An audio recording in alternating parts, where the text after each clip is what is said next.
Okay, in this video we'll see the power dissipation in CMOS circuits. So there are actually two different types of power dissipations in any digital circuit.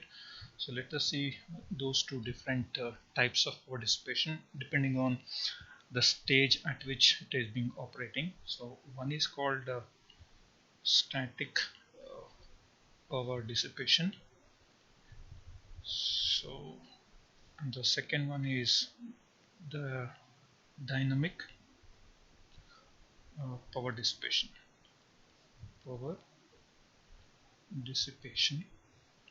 So in this static power dissipation, because we know that, so whenever we consider any CMOS circuit, that too especially in case of digital circuit, so we're going to have the output voltages will be either 0 volt or VDD volts.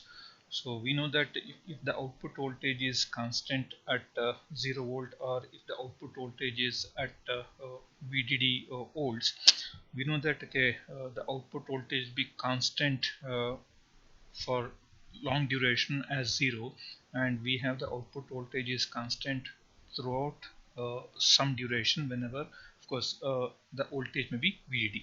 So whenever the output voltages are constant at 0 or VDD, whenever the output voltages are constant at 0 or VDD, we say the output voltage is static at 0 volt and VDD volts. So we say this is the static level. So this is again static, meaning okay, they are not changing. So whatever that power dissipation that happens when the voltage levels are constant are called power dissipation during static period of your digital signal. So these two categories, wherever you have the output voltage at 0 or VDD, will fall under static power dissipation category. And we know that the output voltage will not be neither 0 or 1 for long time. For long time, we know that they have to make a transition from 0 to 1, or maybe from 1 to 0. Assume that now the output is changing from 0 to 1 here, and then it is 1 to 0. Of course, this transition in typical case will not be instantaneous. It will happen this way. It will happen this way. You can see there is some rise time, and simultaneously the output voltage will fall, and it will going to have some fall time. So there is some time associated where you have, so there is some rise time, there is some fall time. So we categorized when the signals are static at 0 level and at high level. So we had categorized the power dissipation during these region of the signal and static power dissipation. The other region of operation where the signal is having a transition from 0 to 1 or 1 to 0, during this period also there is amount of power dissipation. They are coming under dynamic power dissipation, meaning what is the dissipation that is associated with these CMOS circuits whenever the output voltage is changing from 0 to 1 or 1 to 0. So during this region of operation, what is the power dissipation? That falls under dynamic power dissipation. So we will see in detail the dynamic and static power dissipations in case of CMOS circuits. So whenever we consider CMOS circuit, the basic and most important circuit in case of CMOS would be the inverters. So let us consider inverter. Okay, this is, let us consider a CMOS inverter for our analysis. So we know that CMOS inverter is going to have n PMOS and NMOS transistors. Okay, we have this as, okay, this is the input signal you have. This is V in, this is V out. Let us consider there is a capacitance CL. Of course, which can be an intrinsic one, or it can be a load capacitance or whatever. We have this as ground, and this is VD. So there is a power supply associated with working of this particular inverter, and there is an input voltage, and we have a load capacitor CL.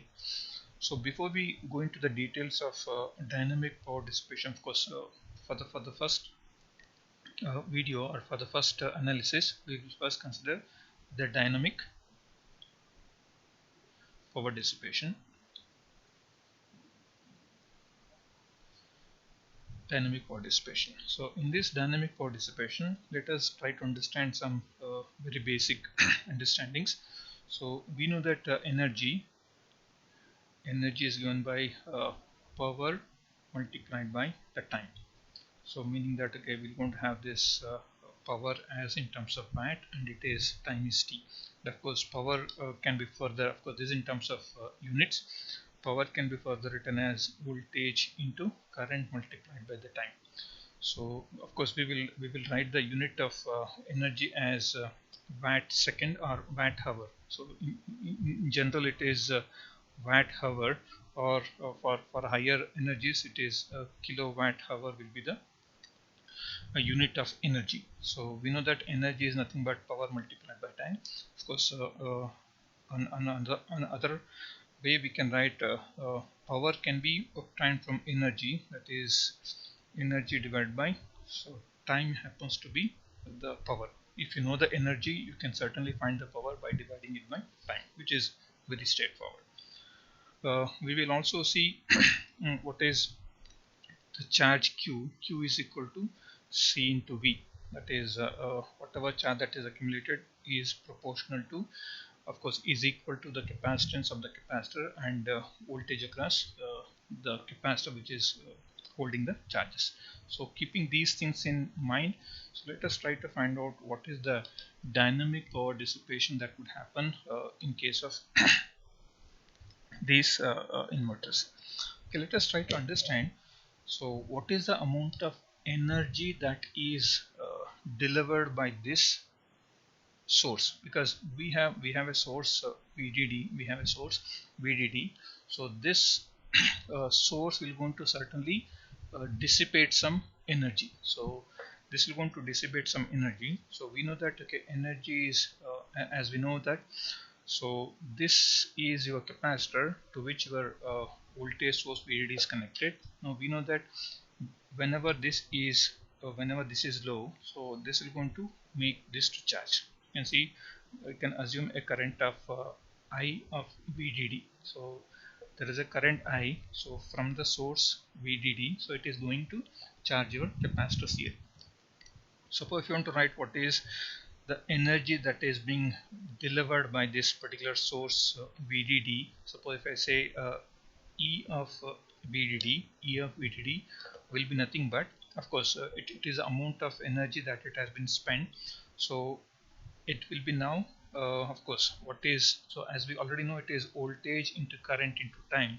So this is the voltage which is V here. So instead of writing simply V, we write it as VDD. Instead of writing simply I, let us write it as I of VDD. So what is this time? So this is the time T. So now we know that this is a capacitor. Suppose if you allow the capacitor to charge whenever this is low, you know that the capacitor will start charging like this. So this is how the capacitors keep on charging. So we know that this is time and this is the voltage across the capacitor. That is, suppose if you say this is V out. Suppose if I say this is my V out. So this is how your capacitor is exponentially charging. Since I'm interested in finding what is the energy that is being delivered by this particular source, we know that if this has to charge to VDD, it takes time infinity. It is taking a time t equal to infinity.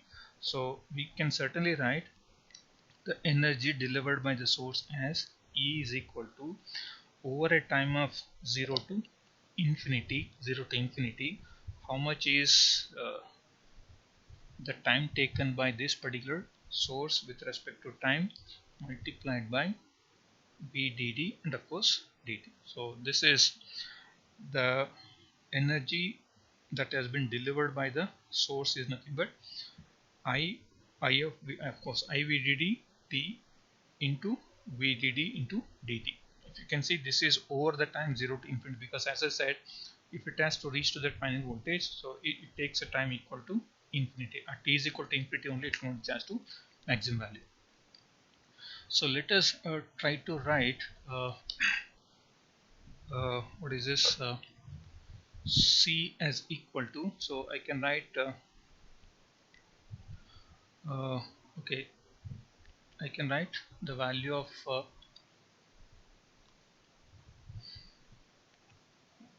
course we know that Q is equal to C into V. We know that dq by dt is equal to,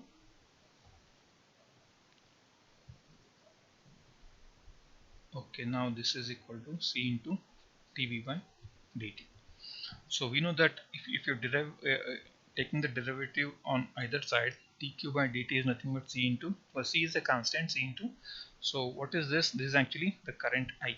So I can replace this I VDD into so and so as it is 0 to now. It is, since it is now, it was whenever it was time, it was up to infinity. Since now you're considering you're replacing that by voltage source, now this becomes VDD. So this ID will now become, so let me now replace this by C into VDD dV by dt into dt. This d to dt will go off, and we will end up with, because we also know that, okay, this is also a constant parameter. So I will write C VDD, then you have it as 0 to VDD and then d. So this you can further write it by applying the limit of 0 on VDD. I can write it as C into VDD square. So this C in this particular case, instead of writing this as simply C over here, so now you can replace this by CL. This is CL or this is CL. So the energy delivered by a VDD source is now given by CL into VDD square. CL into VDD square. So this is the amount of energy that has been dissipated by the voltage source VDD. Now it has been dissipated. This particular this is the amount of energy that has been dissipated. Now let us see how much is the energy that is consumed by this particular capacitor, because we know that this has already spent this much, so this has already delivered this much amount of energy. Let us try to find out how much is the energy that capacitor is getting. So let me say this is energy of the capacitor that it has stored. It is now given by, again, 0 to infinity, how much it is actually taking. It is I of VDD goes into V out into dt, because now we are talking about how much is the energy that this capacitor has stored, this capacitor has gained. If we can actually write this, so I can write again this I of VDD is equal to, so that's what we have written here. So I of VDD, I can write it as C into dV out by dt. So I can write this as, this is 0 to infinity. Now this is CL, it is dV out by dt into V out into dt. So I can now write this as equal to, we'll take out CL as a constant, which is constant. Now instead of this dt will go off, so now you end up with 0 to VDD. So it is now V out into dV out. So this now reduces to CL into VDD square by 2. So what is interesting to note here is the energy that has been delivered by the VDD source is nothing but CL VDD square. This is the amount of energy that the source has delivered. So this source has delivered energy of CL into VDD square. But out of this much delivered energy, how much is reaching here? The amount of energy that has reached this capacitor is only half of CL into VDD square. We know that energy cannot be created or destroyed. So now out of this much energy, only this much is reaching the capacitor. How about the remaining half? The remaining half is dissipated in the form of heat in this particular transistor whenever it is charging. We know that the amount of energy that has been lost, that has been delivered by the VDD source is CL into VDD square, but out of that much energy which has been delivered, only half of that is reaching the capacitor. The another half has to be lost as a power dissipation in this particular transistor. Now this is what is happening when the capacitor is charging. When the capacitor is charging, okay, this amount of energy that has been totally delivered by this, but only this much is reached over here. Then upon discharge period, because now this is whenever it is turned on, whenever this is turned on, now this is going to dissipate, this is going to discharge. Now we know that the amount of energy that has been dissipated in this transistor is half CL into VD square. Now the remaining half is stored here, so this much amount of energy will be again dissipated in the form of heat in this particular transistor. So out of total amount of energy that has been delivered by the VDD source, which is CL into VDD square, half of CL into VDD square is dissipated in PMOS, plus half of CL VDD square is stored in capacitor in the charging period. So this much amount of energy is dissipated in PMOS. During the discharge period, the same amount of energy will be dissipated in NMOS transistor during discharge period. So while charging, this much amount of energy has been dissipated in PMOS, and while discharging, because we know that the output voltage has to go from 0 to 1 and then 1 to 0. So in this entire region, while charging it went up, while discharging it is happening. So if the output voltage is constant at 0 or 1, this charging and discharging will not happen. Because why this is falling under dynamic power dissipation is, so this charging and discharging will happen only when there is a transition happening. That is, only when there is a transition that is happening. That is, this transition plus this transition will result in a power dissipation. There is an energy dissipation of half of CL into VD square during charging of the capacitor, which is being dissipated in your PMOS transistor. While discharging of the capacitor, the same amount is again dissipated. So totally you will be losing a charge of, due to VDD, how much the energy that you are losing? It is CL into VDD square is the amount of energy that you are lost due to this dynamic behavior of your output. That is, when the output is changing from 0 to 1 and 1 to 0, both, when both the operations are happening, this much amount of energy being lost. We know that we are interested in what is the power that is being dissipated. So we know that power is nothing but energy by time, because we know that what is energy? Energy is equal to watt into time. So naturally, watt, that's what you are looking in terms of power. So power is naturally equal to energy divided by time. So we are interested in what is the power that is. So now this is power. Of course, suppose if you say what is E dynamic. What is E dynamic? E dynamic is nothing but CL into VDD square. That is, this is the amount of energy that it has lost during the dynamic operation. So out of this CL into VD square, half of is lost during charging period, another half is lost during the discharge period. Once you know the energy in your dynamic dissipation, let us find out what is power in dynamic dissipation, which is nothing but error in dynamic dissipation multiplied by of course divided by time, or energy in dynamic multiplied by the frequency, because we know that frequency is 1 over time. So now P dynamic is nothing but, so what is E dynamic? It is CL into VDD square multiplied by the frequency, how often it is making charging and discharging. So by what frequency the output voltage is changing from 0 to 1 and 1 to 0. So this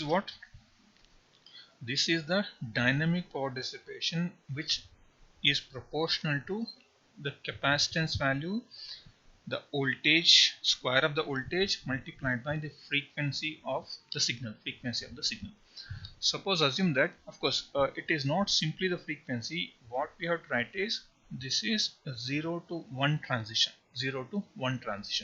Why we are writing this as 0 to 1 transition is, so assume that you have a frequency something like this. Assume that this is my clock frequency. This f cannot be taken as the clock frequency. Assume that this is f0 to 1 transition. Assume that, okay, it has got such a high frequency, and assume that your output is changing.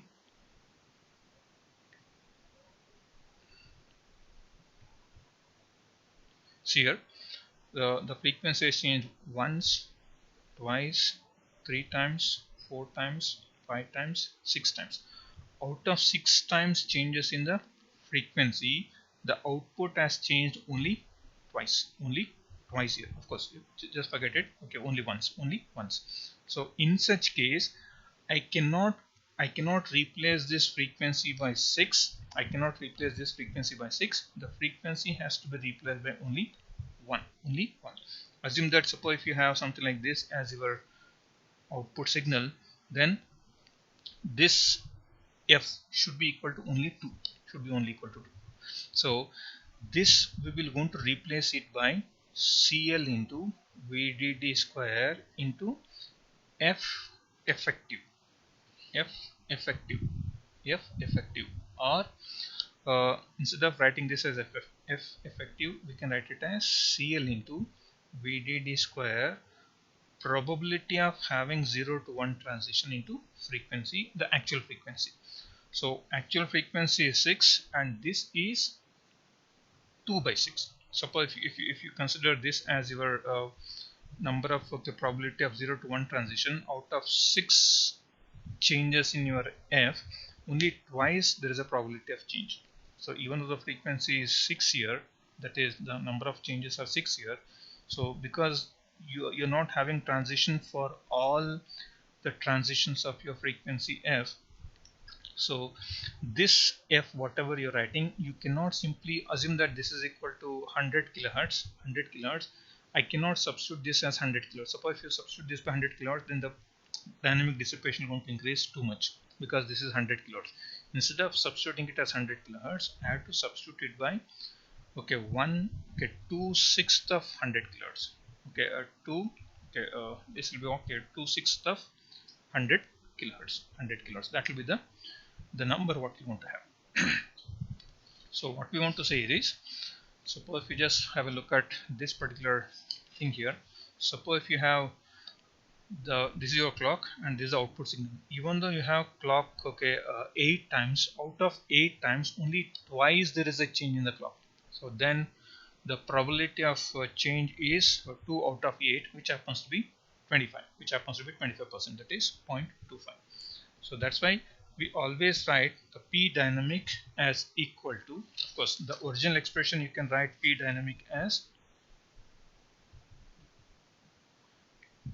can written as CL into VDD square into F, that is simply writing, but this should be written as CL into VDD square P0 to 1 transition into F, and this can be further written as, you can see now we can group this as VDD square F. F is the actual clock frequency. This is CL into P0 to 1 transition.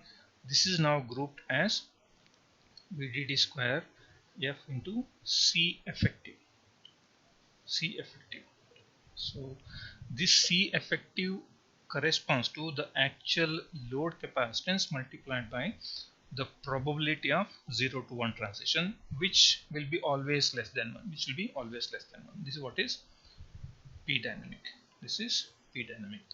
If you can clearly see, the P dynamic is proportional to the load capacitance, it is proportional to the clock frequency, and you can see it is quadratically proportional to the voltage. That's why if you want to reduce the P dynamic, the most important thing is that you reduce the value of VDD. Suppose if you reduce the value of VD by 2 times, if you reduce it by 2 times, then P dynamic will reduce by 4 times.